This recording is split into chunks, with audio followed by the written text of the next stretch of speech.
वृश्चिक राशि तक हमारी बात कल अधूरी रह गई थी। वृश्चिक राशि के बारे में हम जान रहे थे कि उन पर मंगल का क्या प्रभाव रहता है। तो जानते हैं आनंद जी से कि वो मंगल राशि के बारे में बताएं कि उनका वृश्चिक राशि के ऊपर क्या प्रभाव रहता है। मित्रों, ये कार्यक्रम सिर्फ आपके लिए है। आप चाहें तो यदि आपकी कोई भी जीवन की परेशानियां हैं, हमें हमारे इस नंबर पे कॉल करके आप अपनी समस्या का घर बैठे समाधान पा सकते हैं। वो भी बिल्कुल निःशुल्क है और उसमें कोई चार्जेस नहीं लगेगा उनको। जी। तो हम कार्यक्रम प्रारंभ करें क्योंकि मुख्य आधार हमारा आपकी समस्याओं का समाधान है, साथ में आपको नई नई जानकारियां देना है।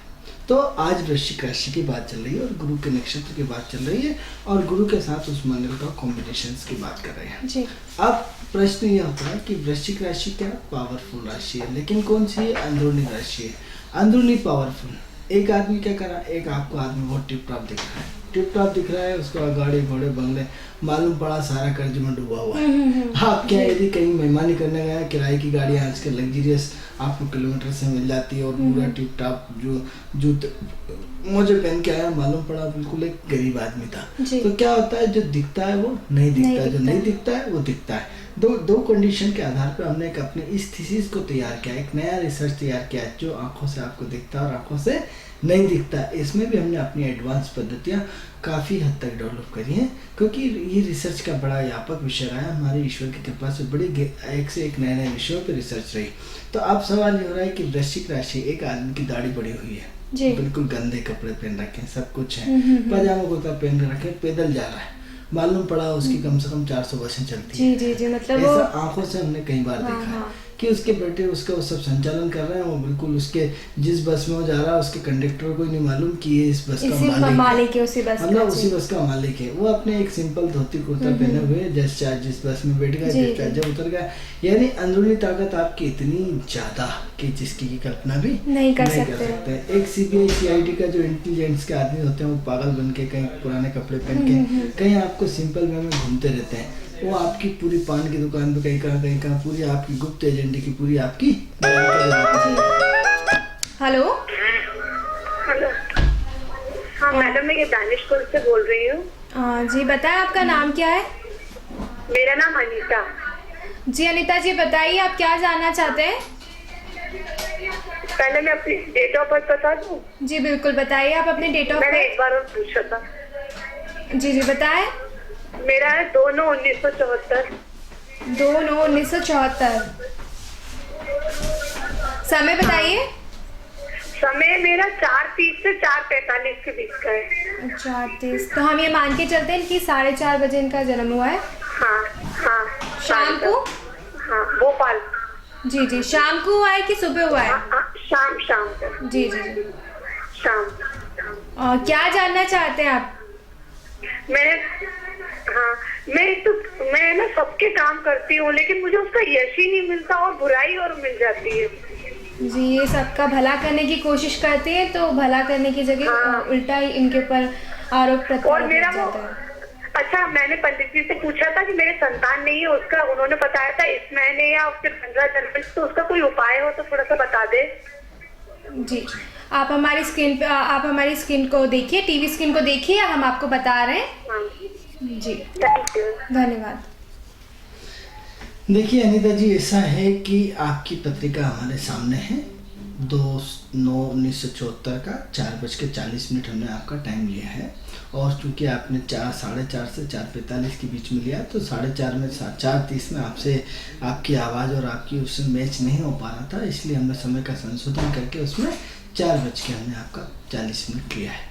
अब सवाल ये हो रहा है कि जैसे अनीता जी आपने पहले भी हमारे कार्यक्रम में फ़ोन किया है, तो आपकी वापस कुंडली को हम पुनः रिपीट कर रहे हैं कि एक तो मकर लग्न की कुंडली है, कुंभ, और सेकंड हाउस में गुरु चंद्रमा बैठे, पंचम में केतु, छठे में शनि और 7वें घर में शुक्र और 8वें में मंगल और सूर्य और जो है 9वें हाउस में बुध और 11वें घर में राहु। ये तो आपकी कुंडली की पोजीशन हो गई। अब सवाल ये हो रहा है कि सबसे पहले तो आपके अंदर जो है कन्फ्यूजन बहुत रहता है, असमंजसता बहुत रहती है, अनिर्णय की स्थिति बहुत रहती है, धर्म अधर्म के चक्कर में उलझे रहते हैं, क्या सही क्या गलत इसके चक्कर में उलझे रहते हैं। कहीं भी आपको मतलब सही और गलत का बहुत एडजस्टिव नेचर है, बहुत भावुक नेचर है, बहुत व्यवहार कुशल है। बस ये है कि निर्णय की स्थिति लगातार बनती है। जो भी काम होते हैं सब सडनली होते हैं, अचानक होते हैं, बहुत इमोशनल हो जाते हैं। कब क्या मूड चटक जाएगा, कब किस पे खुश हो जाएंगे, कब किस पे नाराज हो जाएंगे, आपका कोई भरोसा नहीं है।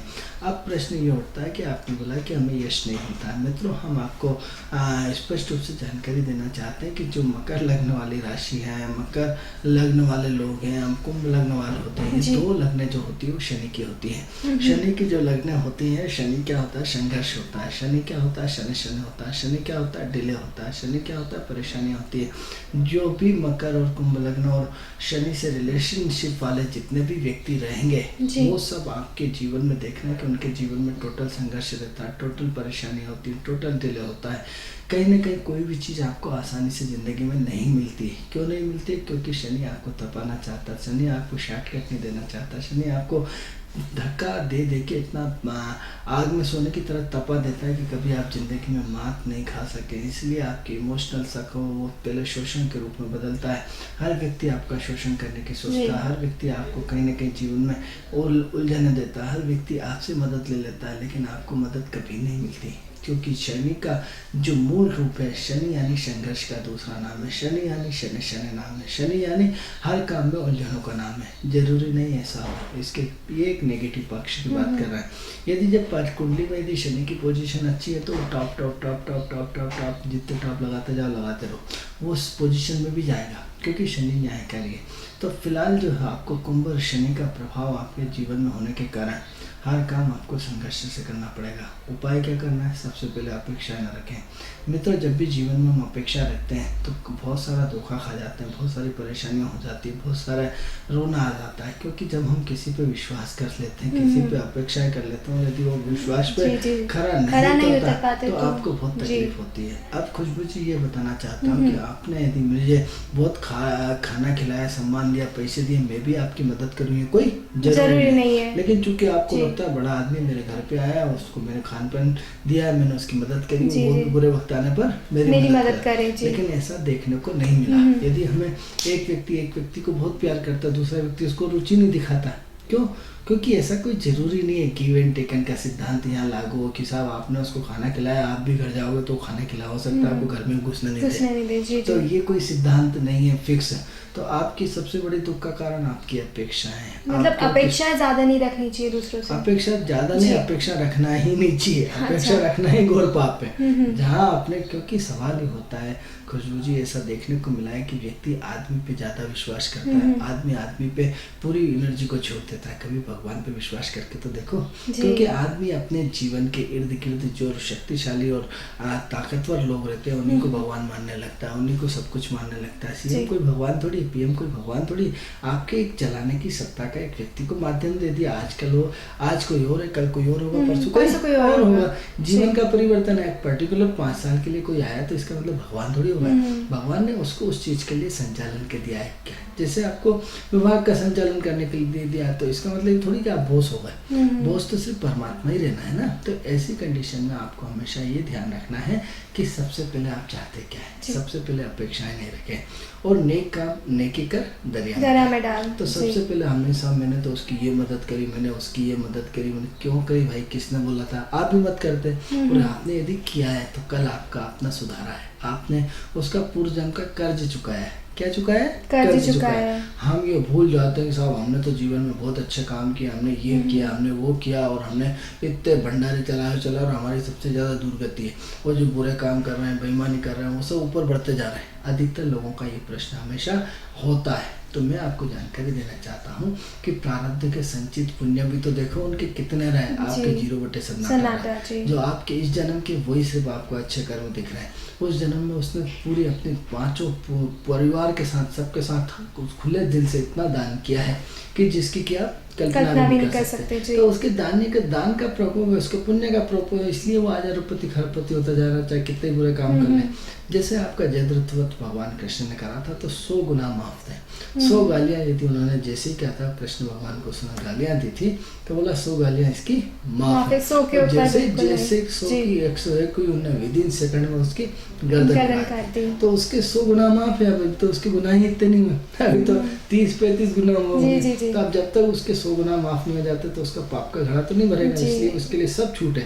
तो आदमी सोचता था इतने सारे गलत काम कर रहा है, इतने सारे वो कर रहा है, इतने सारा अन्याय कर रहा है, फिर भी बढ़ता जाएगा क्योंकि अभी उसके पाप उसका का घड़ा समय नहीं आया, उसका पाप का घड़ा भरा नहीं है नहीं, अभी तक, उसके जी। 100 गुना अभी माफ नहीं हुए, तो अभी तो उसकी जिंदगी चलेगी और आपने गुनाह ही गुनाह किए, जी। क्योंकि प्रारब्ध का संचित पुण्य आपका है ही नहीं। आपने अभी 0 से स्टार्ट करा, तो क्या है, आपको अपनी सबसे पहले सोच को बदलना पड़ेगा। तो आरती जी आपके बारे में ही हम आपको समझाइश दे रहे हैं इतने प्यार से, आपको अपनी आत्मिक रूप से कि सबसे पहले क्या करें, अपनी सोच को बदलें। आप अपेक्षाएं न रखें, जहाँ अपेक्षा रखी वहाँ दुख हो जाएगा। एक बात, दूसरी बात, जो कुछ मांगना है परमात्मा से मांगे। जब हम परमात्मा से मांगते हैं तो जीवन की हर इच्छा पूरी हो जाती है। जीवन में जितनी भी कठिनाइयां हैं सब दूर हो जाती है। सबसे पहले ये देखो कि आप जीवन में सबसे पहले क्या चाहते हैं, अपने जीवन को बदलना चाहते हैं, तो सबसे पहले पुराना ऋण तो चुकाना पड़ेगा। जब तक पुराना ऋण नहीं चुका पाते हैं तब तक आपके आगे की प्रोसेस नहीं हो सकती। जैसे खुशबू जी, हमने पहले भी आपको बताया था कि इस दुनिया में सुख होता ही नहीं है, सुख को लोग तलाशते हैं। अब सवाल ये कि जो जिस कैटेगरी का है उस कैटेगरी की समस्या है, आप जितने बड़े लेवल पे जाते जाएंगे उनकी समस्या का स्वरूप बदलता जाएगा। हर व्यक्ति परेशान है। क्या धीरू भाई अंबानी परेशान नहीं है? उनका लड़का परेशान नहीं है? उनका लड़के की स्थिति देखिए, आपने पेपरों में देखा होगा, सब कुछ देखा होगा। तो मानसिक रूप से कहीं ना कहीं हर व्यक्ति को अपना तनाव रहता है, या हर एक व्यक्ति अपने स्वास्थ्य को लेकर चिंता है, एक व्यक्ति अपने काम को बढ़ाने में चिंता है, एक व्यक्ति जितना इनका रिलायंस का अपार संपदा हो और उसको पूरे वर्ल्ड में फैलाना चाहते हैं। क्या ये तनाव में नहीं रहते? तो आप एक बात बता दो, किसको तनाव नहीं है? हिंदुस्तान में वर्ल्ड में एक आदमी पकड़ के लेके आ जाओ जो तनाव रहित हो। जब जिंदगी में सुख होता ही नहीं है, आप जिस स्थिति में हैं उस स्थिति में संतुष्ट रहना सीख लें। यदि जीवन में आपने संतुष्ट रहना सीख लिया तो इसका मतलब आपका भाग्योदय अगले ही समय हो जाएगा। हम आपका विषय पे आरती जी बोल रहे हैं, आपको समझाइश के तौर पे बोल रहे हैं, क्योंकि आप बहुत भावुक हैं, बहुत इमोशनल है, बहुत अपने आप को सहजता सरलता के साथ एडजस्ट कर लेते हैं, बाद में फिर पछताते हैं, अरे यार ये गलत काम हुआ है। तो इसलिए आप ही के बारे में बोल रहे हैं, सबसे पहले संतुष्ट होना सीखिए, क्योंकि इच्छाएं राजा रावण की भी पूरी नहीं हुई तो आप हम किस खेत की मूली हैं। तो सबसे पहले क्या है, अपने आप को संतुष्ट करिए। जिस दिन से आप ईश्वर से संतुष्ट होना चाहते हैं कि हे भगवान तुझे धन्यवाद, जैसा दिया इनसे यदि हम नीचे देखेंगे तो इससे ज्यादा लोग परेशान हैं। तो जब इससे ज्यादा परेशान है उन्हें देख के खुश हो जाना चाहिए कि हम उनसे कहीं ज्यादा ऊपर हैं, कहीं ज्यादा अच्छे हैं। तो ऐसी कंडीशन में क्या करें, सबसे पहले अपने आप को संतुष्ट रखना।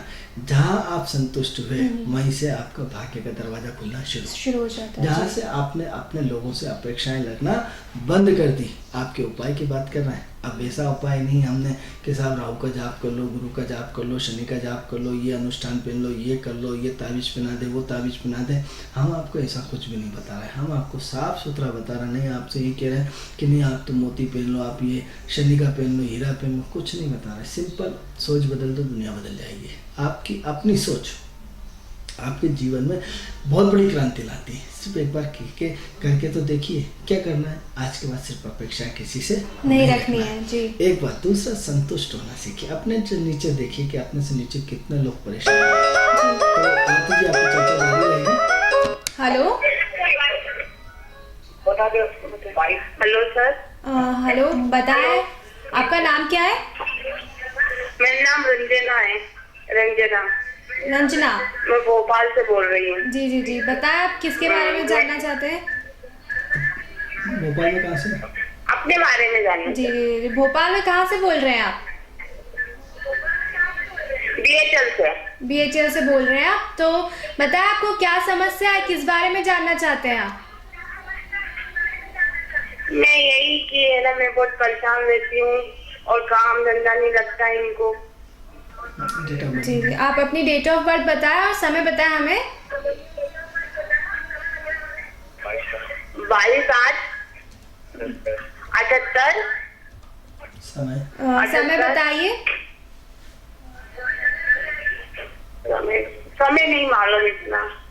आनंद जी, इनको समय नहीं बताया तो हम एक काम जो हम करें, नंबर की हाँ, पद्धति एक अपनाते नंबर- हैं। एक नंबर बोले। एक नंबर बोलिए आप। नंबर क्यों बोल रहे हैं? भविष्य जानने के लिए। दर्शकों, हम आपको बताना चाहते हैं कि जिन लोगों की डेट ऑफ बर्थ स्थान समय नहीं होता है, इन्होंने 2 नंबर बताया आनंद जी। दर्शकों हम बताना चाह रहे हैं कि जिन लोगों की अपनी डेट ऑफ बर्थ स्थान समय नहीं होता है, उनका हम 1 से लेकर 249 के बीच में एक नंबर लेकर के पूरा भविष्य बता देते हैं। तो आपको किसके बारे में जानना है? और ये अपने बारे में खुद जानना चाहती हैं और जानना चाहती है कि इनके जो हस्बैंड है उनका काम काज जो है वो ठीक नहीं चल रहा है। हस्बैंड की डेट ऑफ बर्थ है? हेलो, चलिए, इनसे कोई संपर्क बात टूट नहीं, गया है हमारा। कोई बात नहीं। तो जी। अब अपन इस पर चर्चा करते हैं कि इनकी जो कुंडली है जो है वो मेष लग्न की पत्रिका आई है। आरती जी थोड़ा सा इंतजार करें, इस पत्रिका के बाद हम आपको पुनः आपकी कुंडली पे चर्चा करेंगे। तो ऐसा है कि आप ने जो 2 नंबर बोला है, उस 2 नंबर के आधार पर ये दिखता है कि आपका जीवन काफ़ी संघर्षशील रहा है, काफ़ी स्ट्रगल रहा है। लेकिन आपकी लाइफ में अप एंड डाउन्स बहुत ज़्यादा हुए हैं, उतार चढ़ाव बहुत ज़्यादा हुए हैं। गुस्से के तेज हैं, जिद्दी हैं, अपनी अपनी चलाते हैं, किसी की सुनने को तैयार नहीं है। आप अपनी लाइफ में पूरी लग्जरियस से चाहते हैं, व्यवस्थितता चाहते हैं, पूरे सिस्टमेटिक से चाहते हैं। परिवार की आपको बहुत सारी चिंता लगी रहती है। अभी शनि की दशा आपकी प्रारंभ हुई है। शनि आपकी जो कुंडली में वो दशा के रूप में आया है। जब से आपकी शनि की दशा आई है तब से लेकर हर काम आपके स्लो हो रहा है, दिक्कत से हो रहा है। और ऐसा लगातार 2004 के बाद लगातार हो रहा है। 2004 से आपके काम करने की गति धीमी हो सकता है, आपके ऊपर कोई कर्ज हो, और कर्ज नहीं हो तो हो सकता है स्वास्थ्य को लेकर चिंता हो। एक तो क्या है, दिमाग में 24 घंटे उथल पुथल आपको विभिन्न रूपों में चलती रहती कि ऐसा हो जाए, ये हो जाए, वो हो जाए। 24 घंटे दिमाग में कुछ न कुछ फितूर चलता ही रहता है। तो आपके पति क्या है, बहुत सीधे आदमी, सज्जन आदमी, व्यावहारिक आदमी है और बहुत सिंपल आदमी है। तो क्या है, आपके पति जो हैं वो दुनियादारी से हट गए, उनके अंदर छल कपट कुछ भी नहीं है। हाँ, ये अलग चीज़ है कि गुस्से के तेज है, दिमाग दौड़ाते रहते हैं और पूरा व्यावहारिक आदमी है। तो ऐसे क्या होता है, जीवन में जीने के लिए आदमी को सब तरह से परिपूर्ण होना चाहिए। जो आपके पति सिर्फ सिद्धांतिक है, हर किसी की बातों में आ जाते हैं और दिमाग दौड़ाते रहते हैं। तो एक तो क्या है कि थोड़ा सा अपने आप को एक्टिव करिए, थोड़ा सा उनको एनर्जी दीजिए, थोड़ा सा दुनिया से हटाइए। तो एक तो क्या है कि इधर उधर ज़्यादा घूमते हैं, दोस्तों में ज़्यादा घूमते हैं, बात करने का ज़्यादा शौक है, बात ही बात ज़्यादा करते हैं, तो काम क्या कुछ होता है, नहीं हो हाँ, पाता है। तो क्या होता है, अपनी एनर्जी को आप प्रैक्टिकल करिए। प्रैक्टिकल करेंगे तो आपको बहुत अच्छा लगेगा। प्रैक्टिकल करने से बहुत अच्छा फ़ायदा होगा। तो इसके अलावा क्या है कि इस वक्त जो है शनि में राहु का अंतर चल रहा है, जो आप विगत 6 महीने से बहुत ज़्यादा कन्फ्यूजन है, बहुत ज़्यादा असमंजसता हो सकता है, आपके व्यापार में कोई आपको नुकसान भी हुआ है।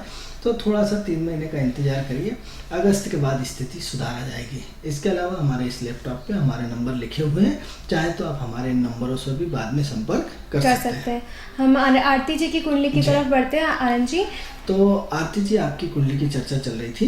तो कुंडली आपकी मकर लग्न की थी और मकर लग्न में जो सबसे पहले क्या है, अभी बुद्धि की महादशा चल रही है। अब बुद्धि की महादशा चल रही तो बुद्धि क्या है, दिमाग बहुत तेज दौड़ाता है। बुद्ध कहीं ना कहीं आपको असंतुष्ट करता है, कहीं ना कहीं आपको ये चाहता है कि आप नौकरी करें, व्यापार करें, काम धंधा करें, अपने आप को कहीं ना कहीं लगा के रखना चाहता है। इसके अलावा आपकी महत्वाकांक्षाएं बहुत हैं। महत्वाकांक्षाएं इतनी ज़्यादा हैं कि कुछ ना कुछ आप अपनी पूरी लाइफ को लग्जरियस जीना चाहते हैं, व्यवस्थित जीना चाहते हैं, कहीं ना कहीं सिस्टमेटिक जीना चाहते हैं। ज्योतिष का भी आपके ज्योतिष कुंडली में योग बनना है, ज्योतिष का भी कुल योग है इसमें आपके बनने के। ज्योतिष में आपको अच्छा इंटरेस्ट होना चाहिए, रुचि होना चाहिए। आप चाहें तो ज्योतिष भी सीख सकते हैं। तो आनंद जी ये जानना चाहते थे कि इनकी जो है वो संतान नहीं हो पा रही है। एक्चुअली क्या हो रहा है, इसमें जो है पुरुष ग्रहों की दशा नहीं चल रही है, स्त्री ग्रहों की दशा चल रही है। तो अब स्त्री ग्रहों की दशा चलने के कारण इनके क्या अवसर बनते हैं और अवसर बन के कैंसिल हो जाते हैं। तो अभी कहीं ना कहीं यहाँ भी मंगल का अंतर चल रहा है। आप चाहें तो ये पीरियड आपका दिसंबर तक का एक उपयुक्त बच्चे के लिए समय चल रहा है, क्योंकि संतान इसमें क्या विलंब से होने की थी, तो विलंब से ही संभावना है, काफी विलंब हो गया। तो आप एक काम करें, इस वर्ष थोड़ा सा आपने प्रयास करें, क्योंकि इस वर्ष पुरुष ग्रहों की दशा चल रही, शनि गुरु के नक्षत्र में, राहु मंगल के नक्षत्र में। तो दिसंबर 2014 के पहले आपके संतान के योग बनने की संभावनाएं बनती है। तो ऐसी कंडीशन में क्या है कि थोड़ा सा अपना दान पुण्य बढ़ाएं। मित्रों, हमेशा आप यदि दान पुण्य बढ़ाएंगे तो जीवन में प्रगति होना शुरू हो जाएगी। व्यक्ति के यदि दान पुण्य नहीं है तो व्यक्ति की प्रॉब्लम क्रिएट हो जाती है। तो सबसे पहले दान पुण्य क्या करें, अपनी कमाई का 2% हिस्सा दान करें। यदि अपनी कमाई का 2%, हमेशा हम अपने कार्यक्रम में सारे दर्शकों को एक ही बात कहते हैं कि अपनी कमाई का, क्योंकि जो रुपया आप कमाते हैं इस रुपये पे आपका हक नहीं है, इस रुपये पे सबका हक है। चाय वाले का, दूध वाले का, बर्तन वाले का, धोने वाले का, सबका, पानी वाले का, सबका हक है। तो आप सबसे पहले क्या, प्रकृति का हक नहीं है, प्रकृति के लिए काम करिए। तो क्या करें, 100 रुपये से 2 रुपये, 1000 रुपये से 20 रुपये, जो गरीब, दुखी, लाचार, बीमार, मजबूर, छोटे बच्चे या जो भी परेशान हो, अपनी कमाई का 2% हिस्सा दान करें। दूसरा महत्वपूर्ण उपाय हम आपको हर बार बताते हैं कि तुला दान। आज नेता जीता, राजनेता जीता तो क्या करते हैं, उसको लड्डुओं से, मिठाई से, सिक्कों से तुला दान करते हैं। हर व्यक्ति को अपना तुला दान करना चाहिए। तुला दान मतलब आपका जितना वजन है उतने वजन का 1 किलो गेहूं बढ़ा करके यदि गरीब, दुखी, लाचार, बीमार व्यक्ति को देते हैं तो आपकी जिंदगी की अवस्थाएं ऑटोमेटिक अगले दिन से चेंज होना शुरू हो जाएगी। क्यों होगी, क्योंकि आपने ईश्वर की मदद की, प्रकृति की मदद करी है। दूसरा ये है कि मित्रों, यदि संसार में असंख्य जीवात्मा है, ये शरीर जो है जीवात्माओं का चलता है, जीवित आत्माओं में ट्रांसफर होता रहता है। जैसे हम काल सर्प योग की बात करें या पूर्वजन्म की बात करें या पितृदोष की बात करें या पितृदोष के रूप में आज आप कौवों को क्या बोलते हैं, यदि ग्रंथ उठा के देखेंगे तो आपके पितृ होते हैं। जो कौवे जो आपको आप जब भी 16 वो आते हैं, श्राद्ध पक्ष आता है, क्या करते हैं, आप कौवों को भोजन कराते हैं ना, कि हमारे पूर्वज हैं। हमारे पूर्वजों के क्या, आपने पक्षियों को या इतनी जीवात्माओं को, अपने पूर्वजों के बारे में सोचा, क्योंकि कन्वर्ट हो गई जात किसी भी चीज़ में। तो सबसे पहले अपने हर रोज पक्षियों को आप दाना दीजिए, पक्षियों को 7 तरह का अनाज कराइए। एक तरह का अनाज मित्रों कभी नहीं देना चाहिए। आप डिनर में चाहते हैं तो आप खुश हो जाते हैं, आपको मिठाई पसंद है, मिठाई मिलती है, किसी को नमकीन पसंद है, नमकीन मिलता है, किसी को जूस। अब मान लो एक ही आइटम रख दिया, आप खुश होके आ जाते हैं। लेकिन जब डिनर होता है तो लोग जितना चाहे उतना खाओ, तो आप संतुष्ट हो जाते हैं। तो पक्षियों को भी डिनर कराइए, किसी को क्या पसंद है, किसी को क्या पसंद है, किसी को क्या पसंद है। अब ऐसी कंडीशन में यदि आपको गेहूं, चावल, ज्वार, मक्का, बाजरा, 7 तरह का अनाज, 7 तरह की लीलाएं आपको बार बार बता चुके हैं कि 7 तरह की नदियाँ होती हैं, 7 तरह के जल फेरे होते हैं, 7 तरह के रंग होते हैं, 7 तरह का बहुत बड़ा रोल है। इसलिए 7 तरह का अनाज मिला करके डेली, नित्य प्रतिदिन आप पक्षियों को दीजिए। तो आपने क्या करा, जीवात्माओं को भोजन करा दिया। इसके अलावा क्या करें, नदियों में मित्रों 5 तरह से उपाय होता है, जल तत्व, अग्नि तत्व, पृथ्वी तत्व, वायु तत्व। नदी मतलब पानी में अनाज डाल के मछलियों को खिलाइए। मछली नहीं, मछली तो एक बहाना है। आप छोटे छोटे कीड़े मकोड़े असंख्य हैं। मछली तो होती मछली तो मुंह में एक रूटीन दिनचर्या में आती है। मछली के अलावा आप देखेंगे थोड़ी देर नदी में बैठ के, न जाने छोटे छोटे असंख्य कीड़े होते हैं। आपने क्या करा दिया, ब्रह्म भोज करा दिया। तो आप क्या करते हैं, इसके अलावा आप पृथ्वी तत्व पे जाइए। पृथ्वी तत्व में छोटी छोटी चींटियां, छोटे छोटे कीड़े होते हैं। आप किसी भी पेड़ के पास में एक नारियल लीजिए, नारियल को काट करके उसमें गुड़ और उसमें शक्कर और घी दोनों मिला करके उसके नीचे रख के गाड़ के आ जाइए। क्या करा, आपने असंख्य जीव जंतुओं को भोजन करा दिया। ये 4-5 काम आप निश्चित रूप से हर व्यक्ति को करना चाहिए। जो दर्शक हमारे टीवी देख रहे हैं, जो कुंडली दिखा पा रहे हैं, नहीं दिखा पा रहे हैं, जो भी व्यक्ति जीवन में बढ़ना चाहते हैं, उनको ये सब उपाय करना ही चाहिए। नित्य प्रतिदिन गाय को रोटी देना चाहिए, नित्य प्रतिदिन कुत्ते को रोटी देना चाहिए। आप सिर्फ इतने से, ये सब उपाय नहीं, ये हमारे धर्म है, ये हमारे संस्कार है, ये प्रकृति की मदद है, ईश्वर की मदद है। जब आप ईश्वर की मदद करेंगे, देखो आप, ईश्वर आपके जीवन में 4 चांद लगा देगा। मित्रों, जब संतान की बात होती है तो संतान हमारे पूर्वजन्म के पितरों के आशीर्वाद से होती है। जब हमारे पितृ अतृप्त होते हैं तो हमारी संतान विलंब से होती है, डिले होती है, दिक्कतों से होती है। तो पितरों के आशीर्वाद से ही हमारे जीवन में प्रोग्रेस होती है। तो कहीं ना कहीं आरती जी, आपके पितरों का आपको उपाय करना पड़ेगा, क्योंकि पितृ पक्ष के प्रसन्न होने से जीवन प्रसन्न हो जाता है। इसलिए आज आप सबसे पहले नित्य प्रतिदिन जितनी जीवात्माओं को ये छोटे छोटे उपाय हमने बताए हैं, इसको नित्य प्रतिदिन करें। इसके अलावा हमारा ये लैपटॉप पे नंबर लिखा हुआ है, आप हमारे कार्यक्रम से जुड़ करके अलग से भी हमें फ़ोन करके पूरी डिटेल जानकारी आप ले सकते हैं। हमारा फ़ोन इसमें चालू रहता है। जी आनंद जी, तो हम बात कर रहे थे वृश्चिक राशि के बारे में। वृश्चिक के साथ गुरु नक्षत्र का क्या उससे तालमेल है, प्लस मंगल का उससे क्या प्रभाव जी, पड़ता है? तो बात ये हो रही थी खुशबू जी कि हम जो वृश्चिक राशि की बात कर रहे थे, यानी दिखने में असाधारण व्यक्ति, दिखने में बहुत सिंपल आदमी, लेकिन पर है वो बड़ा असाधारण, जी। आदमी। अब जैसे मैंने आपको इसका उदाहरण दिया था कि भोपाल में फिल्मों में शूटिंग होती है, हमारे डायरेक्टर और सब रोड पे ऐसे ही घूमते रहते हैं। जी, लेकिन उनको हम देख के आप मतलब जो लोग उनको नहीं जानते वो उनको गैस नहीं कर सकते, पहचान नहीं सकते कि वो प्रकाश झा है कि और कौन है। अब आपने देखा होगा कि प्रकाश झा निरंतर कभी फ्रूट की दुकान पे, कभी पैदल, कभी वॉकिंग, कभी कहाँ, कभी मस्त मोला व्यक्ति का धनी अकेला ही घूम रहा रोड की सड़कों पर। अब कोई यदि कह नहीं सकता कि ये प्रकाश झा हो सकते हैं, फिल्मों के निर्माता हो सकते हैं, ये भोपाल की शूटिंग कर रहे हैं, जिसकी पिक्चर हम देखने जा रहे हैं वो के उसके निर्माता निर्देशक यही है। लेकिन जो लोग पहचानते वो समझ जाते हैं कि प्रकाश झा, यानी कितना सिंपल और कितना सहजता, ये सब वृश्चिक राशि के गुणधर्म है मित्रों। और यदि मेष राशि वाली होती है, शुक्र का प्रभाव होता, ईगो होता, कार से नहीं उतरता, आदमी बिल्कुल कार चढ़ा के अपने आप को पूरा कवर्ड करके रखता। तो ये जितना सहजता सरलता होती है, ये वृश्चिकता की अपनी पहचान है। क्योंकि आप वृश्चिक राशि को आप जज नहीं कर सकते कि सीबीआई का आदमी, कि चोर है, कि बेईमान है, कि गुंडा है, कि बदमाश है, कि पावरफुल आदमी। किसी के चेहरे पे तो ये नहीं लिखा रहता कि ये बहुत बड़ा आदमी है। जब हम यदि कहीं खड़े होते हैं, कहीं बात करते हैं, तो आदमी इग्नोर कर देता होगा कोई, जैसे ही मालूम पड़ता अरे ज्योतिष, अरे साहब ये सब बैठी अरे साहब क्या लेंगे। आपकी व्यक्ति की एक ज्योतिष सुनने के बाद उसकी एक मोरल चेंज हो जाता है, उसका ऑरा चेंज हो जाता है, उसकी बात करने की फितरत चेंज हो जाती है, उसका हमारे प्रति देखने का नजरिया चेंज हो जाता है। लेकिन जब तक हम अपना इंट्रोडक्शन नहीं देते, हमने कहा होंगे जी, तो क्या होता है, आदमी साधारण वे में उसमें सारी चीजें निकाल देता है। तो आप ऐसी कंडीशन में अपने आप को सबसे पहले साधना से जोड़िए। साधना से क्या जोड़े, आध्यात्म की साधना करिए। साधना करने से क्या होगा, आपका तीसरा नेत्र जागृत होगा। तीसरा नेत्र जागृत होगा तो आपको व्यक्ति की पहचान होगी कि जो व्यक्ति इतना सिंपल है, आपको खुद दिखने लगेगा उसका चेहरा, उसका तेज, उसका प्रकाश, उसका कि ये व्यक्ति विद्वान है, ये व्यक्ति कुछ है। कहीं ना कहीं वही रोड पे जा रहा और आपको उसकी एटीट्यूड से लगता है नहीं ये आदमी बहुत दमदार दिखता है, और वाकई दमदार होता है, किसी कंपनी का एमडी या कुछ होता है। सहज सिंपल होने के बाद कई बार आप क्या होता है, सिंपल होगा, लोकल डब्बे में बैठा, लेकिन उसके हाव से उसको रिजर्वेशन नहीं मिला, लेकिन उसकी बातों से आपको लगेगा कि ये दमदार आदमी, मतलब, और वाकई वो दमदार निकल जाता है। तो ऐसी कंडीशन में आपका सिक्स सेंस होना चाहिए। सिक्स सेंस कहाँ से आएगा, ध्यान से। सिक्स सेंस क्या होता है, साधना से।